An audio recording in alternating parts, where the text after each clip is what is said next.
When the gallery lights came up and they called his name, I clapped before I even processed what had happened. Sam stood on stage, shaking hands with the judge, his smile wide and practiced. The prize ribbon hung perfectly against the canvas beside him. Our canvas, the one I'd painted alone over 4 sleepless weeks. The blood rushed to my ears, muffling the applause until it sounded like rain hitting glass. Everyone around me was cheering for my brother. The painting glowed under the spotlights exactly as I'd imagined 4 months earlier. A skyline dissolving into watercolors, one single figure standing at the edge. It was my signature style, every brushstroke carrying the rhythm of my hand. Except there, at the lower right corner, my own signature had been replaced. He'd painted his name in tiny, neat block letters, S. Miller. Mom gasped beside me, too excited to notice the way my breath caught. "Isn't it beautiful?" she said. Sam's finally found his voice. The word finally felt like chalk dust in my throat. I nodded, because what else could I do? After the ceremony, photographers circled him like bees. The newspaper interviewer asked what inspired him. And Sam, without hesitation, said, "I wanted to capture isolation in color." My words, the same explanation I'd written weeks ago in my sketchbook. The gall of it was so perfect I almost laughed. He caught my eye across the crowd and froze for half a heartbeat. His smile didn't slip, but his hand twitched near his side. A confession disguised as a gesture. I left before he could speak to me. At home, the studio still smelled of paint and turpentine. The half-finished canvases leaning like witnesses against the wall. The reference photos, my photos, were still open on the table. The brush I'd used to shade the skyline stiff with dried cobalt. I sat on the stool, staring at my own work, hanging now in someone else's house. The anger didn't come as shouting. It arrived cold, clinical, like a list forming in my head. 1. He had access to my laptop. 2. He'd photographed the painting before I sealed it. 3. The contest rules allowed digital submission. 4. He'd printed it, displayed the print while I still thought my entry hadn't uploaded correctly. The realization made sense of everything. My failed submission email, the sudden accident.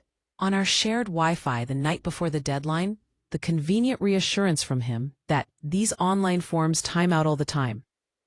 I found him the next morning, making breakfast like nothing had happened, humming off-key. "Congrats," I said. He turned, spatula in hand, the smile just shy of nervous. "Thanks. You were there?" "Front row. That's great." "Yeah," I said. Watching my painting win was really something. His knuckles tightened on the counter. "You're painting?" "The skyline. I noticed you changed the signature. Bold move." He exhaled slowly, turned off the burner. "Look, I meant to tell you." "When? Before or after the press release?" He rubbed his neck. "You weren't going to submit it. You said you didn't think it was ready." "I said I was scared, Sam. That's not the same as handing you permission." We stared at each other, the years of sibling rivalry lining up like dominoes behind him. Every science fair ribbon, every argument about who Mom loved more, our childhood drawings taped side by side on the fridge, his neat stick figures always labeled by Sam in bold letters. He said quietly, "I just wanted to prove I could do something right for once." "And stealing from me is how you show that?" He didn't answer. The toast popped from the toaster like punctuation to an ugly sentence. I spent that afternoon contacting the contest board. The clerk on the phone was polite until I explained the situation, then cautious. "We take plagiarism very seriously," he said. "Do you have documentation?" I had more than enough. Time-stamped progress photos on my phone, drafts emailed to a friend, even a live stream clip I'd posted while painting. He promised they'd investigate. By evening, Sam was pacing the front yard. "You called them?" he said when I came out. "I had to. You'll humiliate me." "You did that yourself." Days passed. The gallery emailed asking me to visit. When I arrived, the head curator, a stern woman with a silver streak of hair, sat behind a desk with both our names on a file. His submission was identical to a piece you posted on social media 6 weeks prior, she said. He admitted as much. I waited for the satisfaction to hit, but all I felt was a hollow echo. She offered to publicly correct the credit, revoke his prize, and feature the real artist in the upcoming newsletter. I agreed, but walking out, I wasn't sure who'd actually won. At home that night, Sam sat in the driveway. No phone, no excuses. Just a silence thick enough to fold. "It's over," I said. "They're pulling your name." "I know," he rubbed his forehead. "Mom cried." "She should." "Are you happy?" "No," I said. "Just tired." He looked toward the horizon. The same skyline shape I'd painted. The same one that now hung in the gallery under my name again. "They offered me a fine," he said. "I told them to pay it from the prize money. But they wanted to know if you'd press charges." His voice broke at the end of the sentence like he was younger again. Like we were kids caught doing something stupid. I didn't answer right away. I just watched the fading light wash over his face and thought about how jealousy must feel.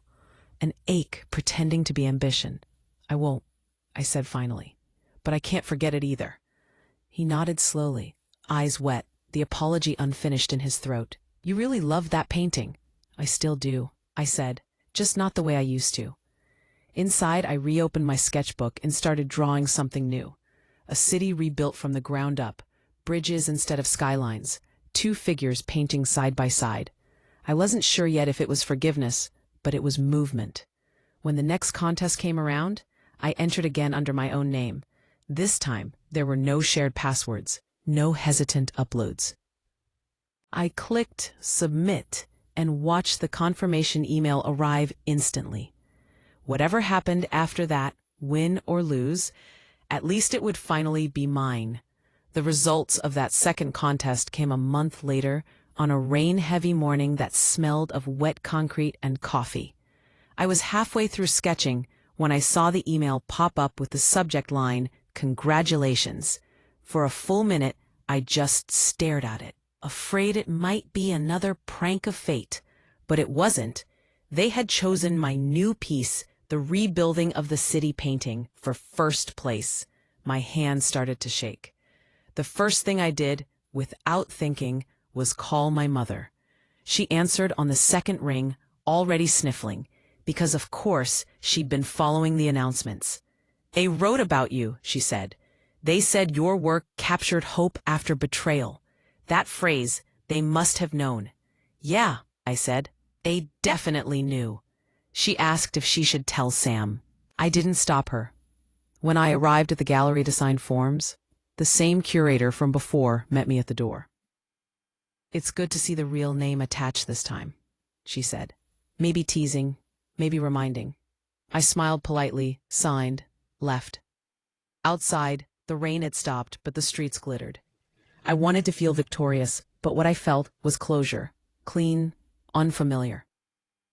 2 evenings later, someone knocked on my door. Sam stood there, holding the newspaper folded under his arm. The front page of the art section showed my painting. "Mom framed it already," he said. He looked smaller somehow, voice careful. "They printed an interview with you. You sound good. Like yourself." He handed me the paper. I read every word. He didn't look me in the eye at first. I offered him tea. He said yes. We sat by the kitchen window, listening to the gutter drip. "I've been in a mess," he said. "Lost my job at the design firm after they heard about the plagiarism report. I deserved it. I want to start over, but I don't even know how." "You start by making your own thing," I said quietly. "Even if it's awful, even if no one sees it." He nodded. "That's what you always told me. I should have listened." "I should have hidden my work better," I said, half joking, and he almost smiled. We spoke for an hour, about the classes he used to take, about how hard it was growing up competing for the same compliments. His apology came near the end, not a dramatic speech, just a small admission. "I thought winning would make me worthy of being your brother again. Instead, it showed me how far apart we've gotten." I didn't cry. I'd already done that months before. "We'll figure it out," I said. Before leaving, He asked if he could see the winning piece. I brought him to the studio. The canvas leaned against the wall, drying. He stood in front of it for a long time. "That bridge," he said, pointing. "It looks like ours, the playground one we used to paint graffiti on." I nodded. Exactly. Something eased inside his shoulders then. "It's beautiful." From that day, our conversations returned little by little. Texts about music, photos of half-finished sketches. He sent me digital doodles that were honestly clumsy, but they were his.